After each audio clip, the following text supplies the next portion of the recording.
বরুণীর স্ত্রী সুজাতা দেবী কেমন ছিলেন একটু জেনে নি, তার আগে শুনবো।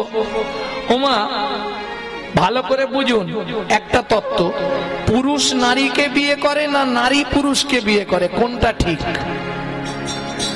এই বিয়ে করেছো? তুমি করেছো না তোমাকে বিয়ে করেছে? তুমি করেছো, বাহ, এইটাও মিথ্যে বললে।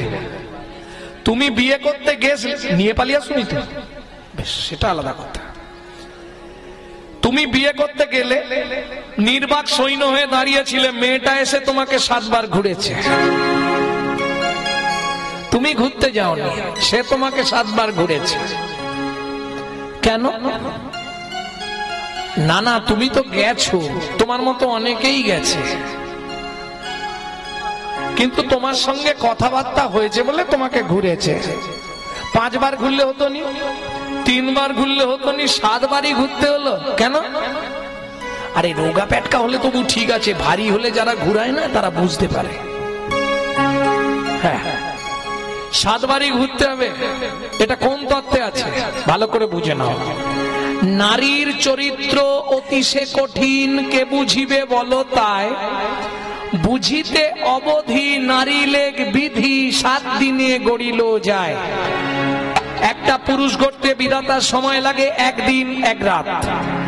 একটা নারী সৃষ্টি করতে বিধাতার সময় লেগেছিল 7 দিন 7 রাত। নারী যতক্ষণ একটা পুরুষকে 7টা পাক না দিবে ততক্ষণ সেই পুরুষকে বাঁধতে পারবে না। বোঝা গেল? ভালো করে বুঝে নিন। এইবার 7-এর তত্ত্বে চলুন। ছোটবেলায় পড়েছেন না 7-এ কি ছিল? 7-এ সমুদ্রেই তো মাস্টারমশাই বসে আছে। মাস্টারমশাই 7টা সমুদ্র কি কি?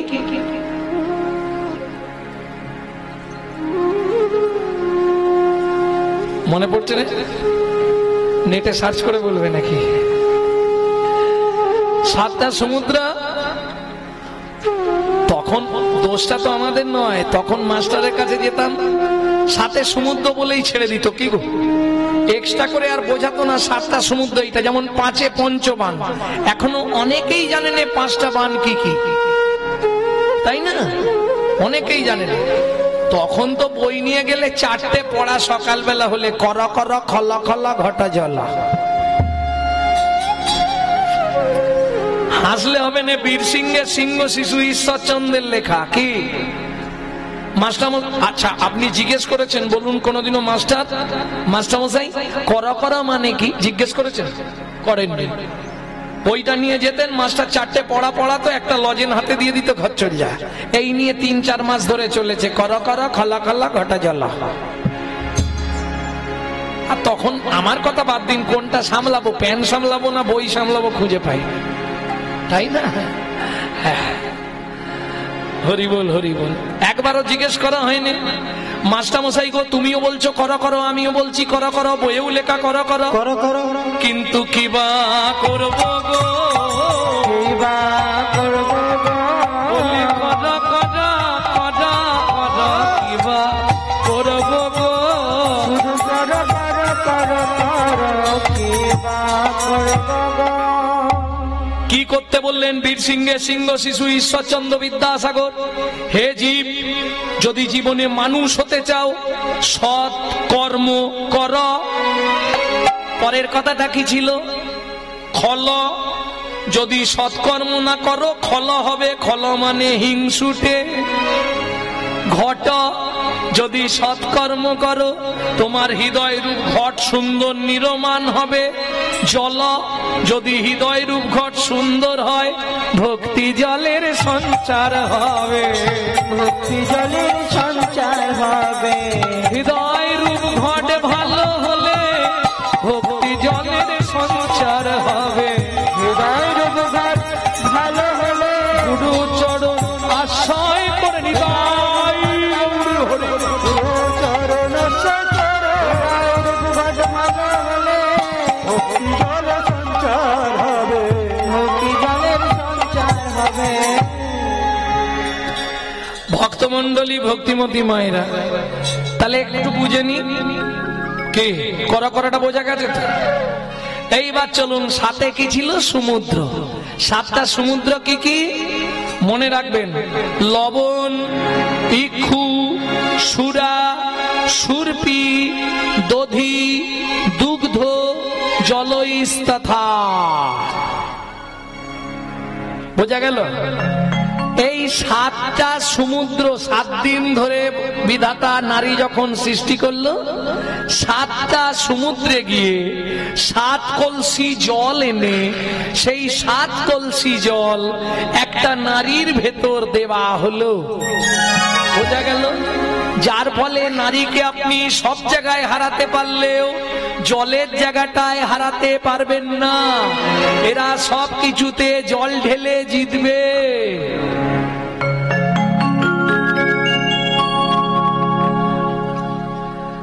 এইবার চলুন, নারী জাতি দ্বিধাগতি। নতুন যখন বিয়ে হয়ে আসে তখন তাকে কি বলে? পাড়ায় কে এসেছে? বউ এসেছে। কিছুদিন পরে গেলে ভোলার স্ত্রীটা ভালো, তাহলে প্রথম বউ, দ্বিতীয় স্ত্রী, আর তৃতীয় যেটা হয় ওটা গ্রাম বাংলায় পাওয়া খুব মুশকিল। কোটিতে কি লক্ষ্য একজন হবে, সহধর্মিনী। বোঝা গেল? বউ কাকে বলে?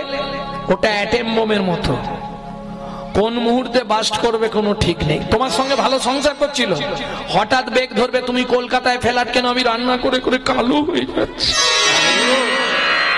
এই বুড়ো বুড়িতে রান্না আমি আর করতে পারবো না, তুমি ফ্ল্যাট কেন, আমি চলে যাবো। এটা বউ। স্ত্রী কাকে বলে? স্বামী যেমন তেমন হোক, এ সংসারটা ঠিক গুছিয়ে নেবে, তোমাকে ভাবতে হবে না, তুমি কাজে চলে যাও। বাবা মাকে দেখা, বাজার করা, মাঠ দেখা, ঘাট দেখা, সব ছেলে মেয়ের পড়াশোনা, কেরোসিন তোলা, রেশন তোলা, সব আমি একা সামলে নেবো, তুমি শুধু আমাকে মাসে মাসে টাকাটা দিয়ে দেবে। হ্যাঁ, এ স্বামী যদি একটু এদিক ওদিকও যায়, এর নামই স্ত্রী, এ কিন্তু গরম মেরে সোজা করে নেবে। আর সহধর্মিনী ওটা খুঁজলেও পাবেন না, বলতে গেলে অনেকটা সময় চলে যাবে। রঘুনাথ দাসের স্ত্রী চারুশীলা দেবী। সংক্ষেপে একটু বলে দেবো। বাবা মা গরিব বাড়ির সুন্দরী মেয়ে দেখে বৌমা করে নিয়ে এলো, কি চুক্তিতে? আমার ছেলে যেন মন্দিরে না যেতে পারে, গোবিন্দ মন্দিরে না ঢুকতে পারে। বললে আপনি চিন্তা করবেন না, বিয়ের পরের দিন কাল রাত্রি, তারপরের দিন ফুলসজ্জা, বাসর ঘর, তাই তো? বাসর ঘরে যখন স্ত্রী এসেছে, বলছে শোনো, কি তুমি কার কথা শুনবে? বলে দেখো গুরুজন বাবা, বাবার কথা তো শুনতেই হবে। বলে তাহলে বাবার ঘরেই যাও, এখানে থাকা হবে না। সে কি কথা? তোমাকে আমি বিয়ে করেছি, তুমি আমার স্ত্রী, আমি তোমার স্বামী, পতি পরমেশ্বর, স্বামীর আদেশ মানতে হয়। শোনো, আমি যে আদেশটা করব জীবনটা বদলে যাবে তোমার। কি আদেশ? বলে শোনো, মনুষ্য জীবনের কর্তব্য হলো ভগবত ভজন, তা যদি না করিলি, করিলি ভূতের কাম। আর কি জীবনে মানুষ হইবি, না ভজিলি কৃষ্ণ নাম, না ভজিলি কৃষ্ণ নাম। ভক্তমন্ডলী, ভক্তিমতী মায়েরা, 3 দিন 3 রাত্রি যা বুঝিয়েছে, বউটার মগজ ধোলাই করে দিয়েছে, আর কোনো চিন্তা নেই। এবার রঘুনাথ যায় গঙ্গা স্নানে, তার স্ত্রী চলে যায় ফুল বাগানে। যখন রঘুনাথ পুজোয় বসে, স্ত্রী এদিক ওদিক দেখে ঠাকুর ঘরে ঢুকে দরজা বন্ধ করে দিয়ে পিছনে বসে বসে চন্দন ঘষে। ওমা, 8 দিনের দিনে, বিয়ের পরে 8 দিনের দিনে একটা কি ব্যাপার আছে, দুজনে সেজে গুজে চলো যাই। কে? এর শ্বশুর বাড়ি, ওর বাপের বাড়ি, তাই তো? ঠিক 7 দিনের দিন রাত্রির 2:30টার সময় রঘুনাথকে ডাকছে তার স্ত্রী। কই গো, শুনছো? হ্যাঁ হ্যাঁ, কি বলে? আগামীকাল আমার সঙ্গে আমার বাপের বাড়ি যেতে হবে তো। বলে হ্যাঁ, তা আজকে ডাকছো কেন? না না, ডাকছি তোমাকে, তুমি বলছিলে না নীলাচলে যাবে চৈতন্য মহাপ্রভুর চরণে, দেরি করছো কেন? সবাই ঘুমাচ্ছে, আমি পিছন দিকের দরজাটা খুলে দিচ্ছি, তুমি চলে যাও। দেখেছেন? এইবার ভাবো, যখন রঘুনাথ বলছে সত্যি, বলে হ্যাঁ, রঘুনাথের আনন্দের সীমা নেই। স্ত্রীকে আরে স্ত্রীকে কেউ প্রণাম করে? বলে না, তোমার মতো স্ত্রী যেন জন্মে জন্মে পাই। কিন্তু সন্দেহ ঠেকছে, আমাকে এত খাতির করে পাঠিয়ে দিচ্ছে কেন, ব্যাপারটা কি? একটা পা চৌকাটের ভেতরে, একটা পা চৌকাটের বাইরে। বলে হ্যাঁ গো, তুমি আমাকে এত খাতির করে পাঠাচ্ছ কেন? বলে এটাও বোঝো না আমি তোমার অর্ধাঙ্গিনী, তুমি যা পাবে অর্ধেক আমার। তাহলে আসি, এসো, আসি, এসো। স্বামী সত্যি চলে যাচ্ছে তো? হ্যাঁ, তুমি তো বললে যেতে। যাও, তাতে দুঃখ নেই, যাবার সময় একটা কথা দিয়ে যাও, হাতে হাতটা রেখে একটা কথা দিয়ে যাও। রঘুনাথ বলছে তুমি যেটা বলবে আমি সেটা জানি, কি যেন তাড়াতাড়ি ফিরে আসি। স্ত্রী বলছে না, ওটা নয়, অন্য একটা কথা। হাতে হাতটা রাখো তবে বলবো। যেই হাতে হাত রেখেছে, স্ত্রীর দু চোখ জলে ভরে যাচ্ছে। কি হলো, কাঁদছো কেন? আমি তাড়াতাড়ি ফিরে আসবো, তোমার চিন্তা নেই। রঘুনাথের স্ত্রী বলছে না গো স্বামী, তা নয়, তা নয়, তবে আমার একটাই কথা শোনো, আমায় কথা দিয়ে যাও, তুমি কোনোদিন যেন ফিরে এসো না, কোনোদিন যেন ফিরে এসো না, কোনোদিন যেন ফিরে এসো না। স্বামী গো চৈতন্য চরণে তুমি বিকায়ে যাও, কোনদিন যেন ফিরে এসো না। আমি চৈতন্য চরণে নিতাই গৌর হরি হরি হরি বল।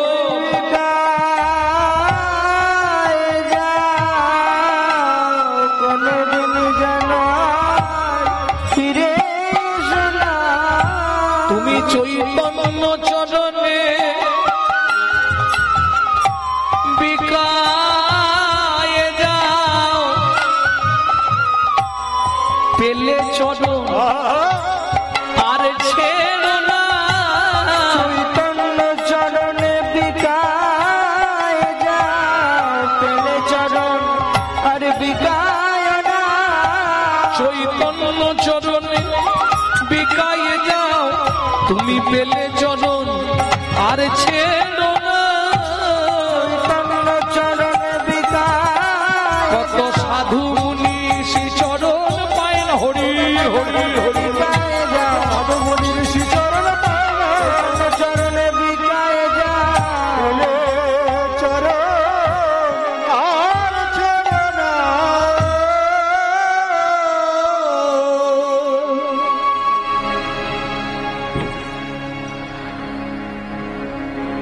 তুমি চোখের জল মোছো, তুমি কাঁদলে আমি যেতে পারি।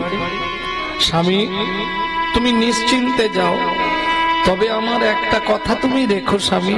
কি? যখন তুমি চৈতন্য চরণ পেয়ে যাবে, স্বামী গো চৈতন্য চরণটা পক্ষে ধরবে, চোখের জল দিয়ে তুমি চৈতন্য চরণটা যখন ধুইয়ে দেবে স্বামী, তখন মহাপ্রভুর কাছে এই দাসীর কথা একটু বলো। দাসীর কথা একটু বলো। কি বাবার আশায়, হরি বল হরি বল, আমি বসে রইলাম এই দাসীর কথা একটু বলো। কৃপা পাওয়ার আশায় আমি বসে রইলাম। দাসীর কথা একটু বলো। কি বাবার আশায়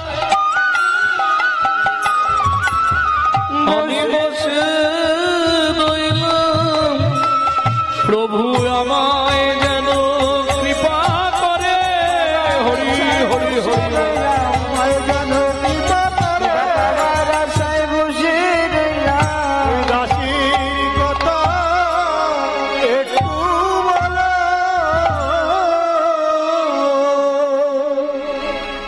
একে বলে সহধর্মিনী, তাই তো গো, বোঝা গেল মায়েরা? এইবার চলুন কহর মুনির সহধর্মিনীটি কিরকম শুনবো। সুজাতা নাম তার,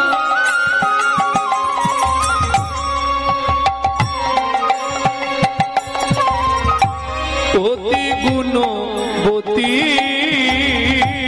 সুজাতা নাম তার অতি গুণবতী, ত্রিভুবনে নাহি পাবে তাহার মতো সতী, ত্রিভুবনে নাহি পাবে তাহার মতো সতী, এক বেলা করি রন্ধন, তিন বেলা খায়, না জুটিলে দিন দিন উপবাসে যায় তারা, উপবাসে যায় তারা উপবাসে যায়, তবু কাডোর কাছে মাগে না গো, কারোর কাছে মাগে না গো, খেতে না পেয়ে শুকায়ে মনে, কাডোর কাছে মাগে না গো, খেতে না পেয়ে শুকায় মরে, যাই রে লীলার বলি হারি যাই, হরি হরি হরি বল। শুকায় মরে গৌর নীলার বলি হরি যায়, খেতে না পেয়ে শুকায় মরে, কারো কাছে মাগে না গো, রান্না হোক চাই না হোক কাউকে চাইবে না, হলে হলো না হলে না। ভগবান দিলে খাবো, না দিলে শুকাবো, বোঝা গেল? ওয়া কিরকম সংসার বুঝতে পারছো? স্বামী ভাগবত পাঠ করে বেড়ায়, যেদিন যে যা দেয় সেটা এনে ভগবানের সেবা দিয়ে স্বামী স্ত্রী প্রসাদ পায়, যেদিন জুটে পায়, যেদিন না জুটে না পায়, কোনো অসুবিধা নেই।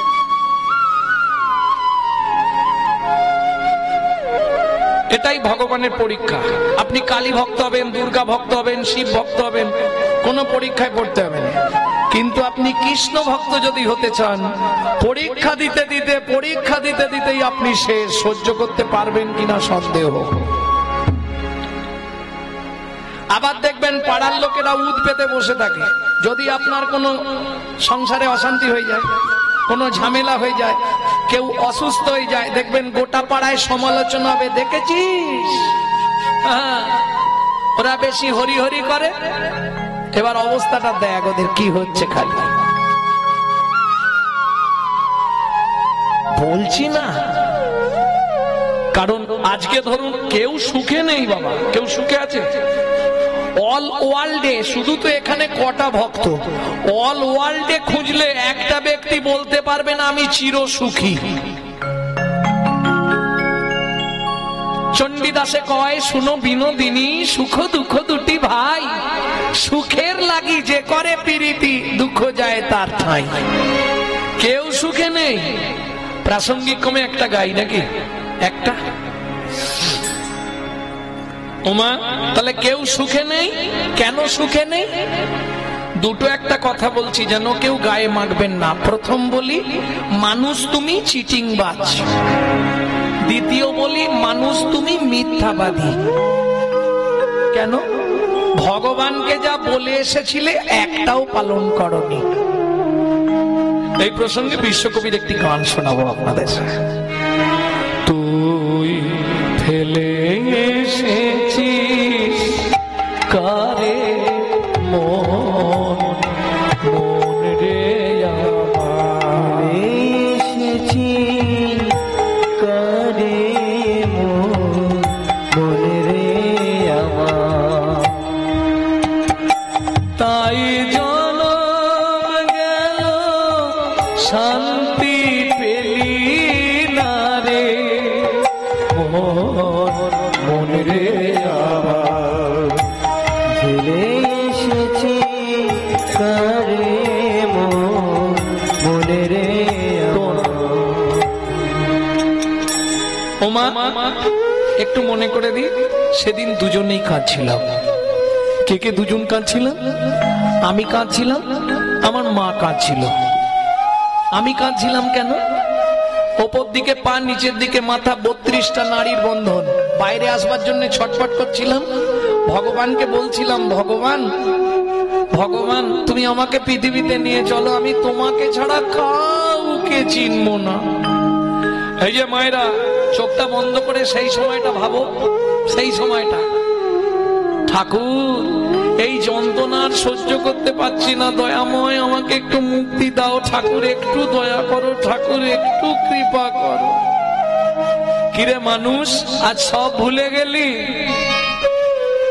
যে পথ দিয়ে চলে এলি সে পথ এখন ভুলে গেলি রে।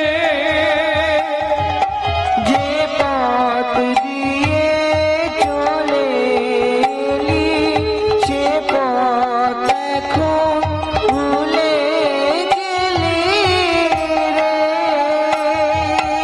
কেমন করে ফিরবি তাহার দ্বারে, মনে আমার ঝেলে এসেছি তারে মনে আমার। তবু বারবার মানুষকে শিক্ষা দিচ্ছে কে?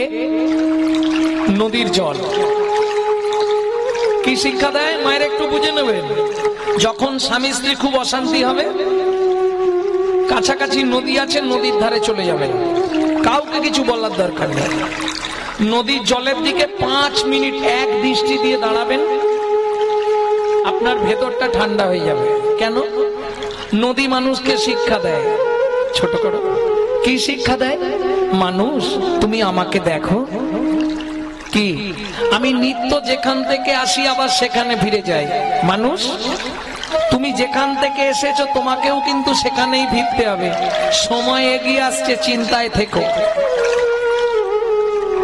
গাছের পাতায় পাতায় ঘষা দিয়ে তারাও ভগবানের নাম করে। মানুষ তুমি নীরব। এতেও যদি না বুঝতে পারেন, সকালবেলা ঘুম থেকে উঠবেন, ফুল গাছ চেনেন তো? ফুল গাছ, ফুল গাছের কাছে যাবেন, ফুলটা 2 হাত দিয়ে চোল করে ধরবেন, ছিঁড়বেন না। এক দৃষ্টে 5 মিনিট ফুলের দিকে তাকাবেন। ভোরবেলা স্মৃতি ফিরবে, শ্রুতি ফিরবে, ঘ্রাণ শক্তি বাড়বে, দৃষ্টি শক্তি বাড়বে। ফুলটা দেখবেন, মুখে কিছু বলতে হবে না, মনে মনে জিজ্ঞেস করবেন, বল না ফুল, তুই তো চলতেও পারিস না, বলতেও পারিস না, তুই অপরের সাহায্য নিয়ে ভগবানের চরণে পৌঁছে গেলি।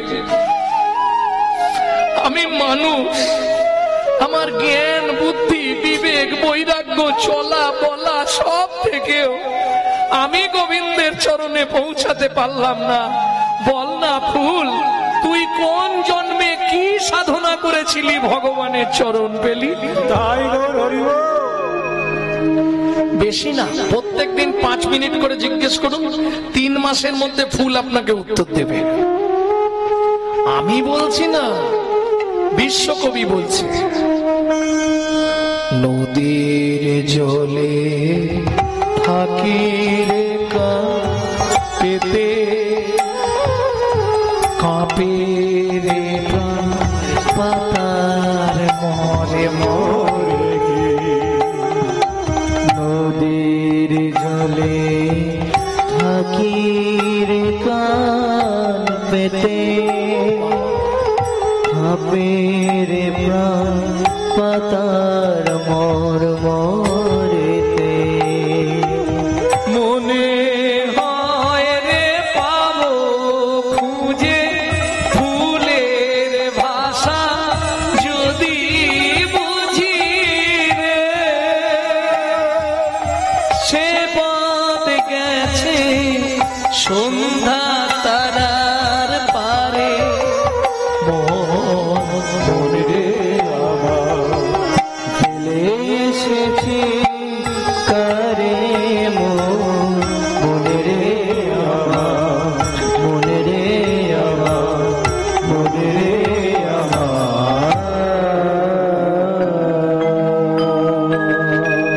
কেউ সুখে নেই। ওমা শাস্ত্র বলছে আচারে লক্ষ্মী বিচারে পণ্ডিত। স্বামী স্ত্রী প্রত্যেক দিনের সংসার, যেদিন জুটলো হলো, না জুটলো না হলো। এইবার আপনাদেরকে তখন বলছিলাম না মা, 16 বার ভগবানকে সারাদিনে স্মরণ করতে হয়। কোন কোন 16 বার আগে বলে দিচ্ছি, না পারলে তার ব্যবস্থা আছে। ঔষধে চিন্তায় বিষ্ণু ভজনে চ জনার্দনম, ঠিক আছে।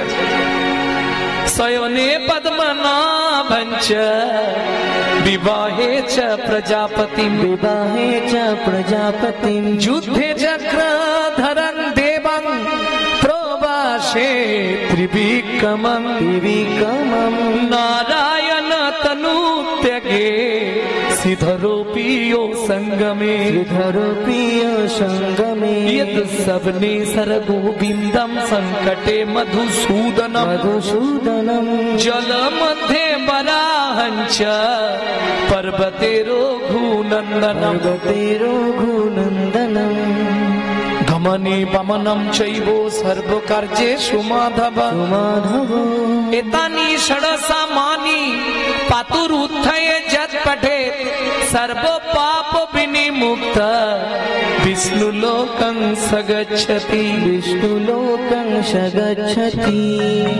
16 বার। কেউ যদি সকালবেলা উঠে এটা পাঠ করে নেয়, সারাদিনে তাকে পাপ স্পর্শ করতে পারবে না, বলা আছে শাস্ত্রে। কিন্তু সম্ভব নয় সারাদিন এইভাবে পাঠ করে স্মরণ করা, প্রচুর কাজের চাপ, তাই না? তাহলে 3টে টাইম করবেন। ও মায়েরা, এই যে ওদিকে কি, এদিকে দেখো, খালি গুজুর ফুজলি করতে এসছে। বলছি কথা বলনি, সব লিখছে কিন্তু খেয়াল রেখো। হ্যাঁ, সেটা পরে বলছি, এর পরেই বেরোবে ওই তত্ত্বগুলো। ওমা একটু বুঝে নাও, নালে শুধু শুধু আশা বেকার হয়ে যাবে না। অজানা আছে যাকে জানিতে হবে তাকে, না জানিলে শেষকালে যাবে তুমি যমলোকে। আর পদ মানেই পদার্থ, তার যদি না বোঝো অর্থ, তাহলে রাত্রি জেগে বসে থাকা সব ব্যর্থ। বলো হরি হরি বল। অনিত্যানি শরীরানি বিভব নৈব শাশ্বতং নিত্যং সন্নিহিতং মৃত্যুং কর্তব্যং ধর্ম সঞ্চয়। মৃত্যু কিন্তু পিছনে পিছনে ঘুরছে, সময় পেলেই উল্টাবে। কদিন আগে করোনার প্রভাবটা কমেছিল, আবার বেড়ে গেছে। কিরম কপাল দেখো, বাড়ির লোক পর্যন্ত বডি পাচ্ছে না। কি অবস্থা! হ্যাঁ, বলাই আছে যত করবি চালাকি, যাবার আগে রোগড়ে রোগড়ে মারবো, তখন বুঝবি জ্বালাকি। রেহাই কেউ পাবে না, ক্যামেরা চলছে, এটা মাথায় রেখো। ভবতী ভবার নবে, যে যেমন কর্ম করে সে তেমন ফল পায় তার, এটা মাথায় রাখলেই হয়ে যাবে। কর্মময় ফল তুমি পাবে। তুমি ভাবছো আমি লুকি লুকি করেছি, কে দেখেছে? ভবসিন্ধু পারের ঘাটে গিয়ে দেখবে এরকম ছবি টাঙানো থাকবে, কিভাবে মেরেছিলে সব দেখতে পাবে, কোনো চিন্তা নেই। মৃত্যুর পরের রহস্য পড়বে, কেমন? ব্রহ্ম সংহিতায় মৃত্যুর পরের রহস্য, তাহলে বুঝতে পেরে যাবে। জাগো তত্ত্বে পরে আসবো, যেটাই ছিলাম আগে চলুন। ভক্তমন্ডলী, ভক্তিমতী মায়েরা, তাহলে স্মরণের কর্তব্য যদি না পারেন 3 টাইম ভগবানকে স্মরণ করে নেবেন। পারবেন তো? বলে দিই, ঘুম থেকে উঠবেন বাসি বিছানায় বসে, বাসি মুখে, কেমন? কপালে হাতটা ঠেকিয়ে বলবেন জয় শ্রী বিষ্ণু, জয় শ্রী বিষ্ণু, জয় শ্রী বিষ্ণু। ঝামেলা শেষ। দুপুর বেলা যখন ওই থালা নিয়ে বসেন না, ওটা তো লাগবেই প্রত্যেক দিন। এ তো মাল শুনবে না, ওকে যাই বোঝাও, ও সব গল্প শুনবে না। তুমি দিলে তোমার হয়ে কাজ করবে, না দিলে 1 দিন 2 দিন 3 দিন 4 দিন, তারপরেই তো স্টপ হয়ে যাবে, চলবে না। ভক্তমন্ডলী, ভক্তিমতী মায়েরা, তাহলে দুপুর বেলা যখন ভাতের থালা নিয়ে বসবে, ভাত মুখে দেওয়ার আগে মুখে বলবে জয় জনার্দন। মনে মনে বলবে আমি সেবায় বসলাম, যদি আটকে যায় তোমার চরণে একটু জায়গা দিও। বোঝা গেল? তা যদি না করো, ভাত নিয়েই খেতে শুরু করে দাও, হঠাৎ ধরো খেতে বসে মরে গেলে, তুমি ধান কলে না হলে চাল কলে জন্মাবে। জং জং ব্যাপী শরণং ভাবয় তজতন্তে কলে বরণং। ভাত খাবার সময় তো তোমার ওইটাই মনে পড়বে, ধানটা ভালো সিদ্ধ হয়নি বলে চালটা খুব একটা ভালো হয়নি, ব্যাস মরে গেলে চাল কলে না হলে ধান কলে জন্ম। হ্যাঁ, এটাই শাস্ত্রে বলা আছে। আর তুমি যদি জানিয়ে খাও, যদি কিছু হয়ে যায় তার চরণে ঠাঁই পেয়ে গেলে। এইবার বলি, ঘরে যাদের খুব চাপ, একটা টাইমও ভগবানকে স্মরণ করার সময় নেই, তারা রাত্রিবেলা খেয়ে দিয়ে যখন বিছানায় যাবেন, বালিশটাকে একটা প্রণাম করে নেবেন। কি বলবেন? জয় পদ্মনাভ, আমি শয়নে যাচ্ছি, সকালে যদি সেন্টার খোলে তোমার সঙ্গে দেখা হবে, কথা হবে, মনের কথা আবার বলবো। আর যদি না সেন্টার খোলে, তোমার চরণে একটু জায়গা দিও। আর তোমার দায়িত্ব নেই, তুমি অ্যাপ্লিকেশন করে ঢুকেছো। বোঝা গেল? এইবার সকালবেলা উঠলেন, আচারে লক্ষ্মী বললাম কেন? সকালবেলা উঠে মায়েদের প্রথম কাজ হচ্ছে গোবর জল ছড়া দেয়া। না এদিকে এখন আর নেই, আছে? শুনেও শান্তি আছে, যাক ভালো। তবে বলে রাখি মা, গোবর জল যেহেতু দেন, আমার কথাটা খুব মন দিয়ে শুনে নিন। সূর্য উঠে গেলে আর গোবর জলটা ছড়া দেবেন না, তাহলে আপনাকে 7 জন্ম নরক যন্ত্রণা ভোগ করতে হবে। কেমন মনে থাকবে তো? সূর্য উঠে যাওয়ার পর যদি জল দেন, তাহলে গোবরটা দেবেন না, শুধু জলটা ছড়িয়ে দেবেন। আর ঝাঁটও দেবেন না, সূর্য উঠে গেলে ঝাঁট দিতে নেই। ভোরবেলা বাসি ঘর বাসি দুয়ার, সূর্য উঠে গেলে ঝাঁট দেবেন না, শুধু জল ছড়া দিয়ে রেখে দেবেন। সূর্য ডুবলে ডুবার 45 মিনিট আগে দিতে হয় ছড়া ঝাঁট। কেমন? বিকালে তো আর ছড়া দিতে লাগে না, শুধু ঝাঁটটা দিয়ে দিলেই হয়। এইবার বলি,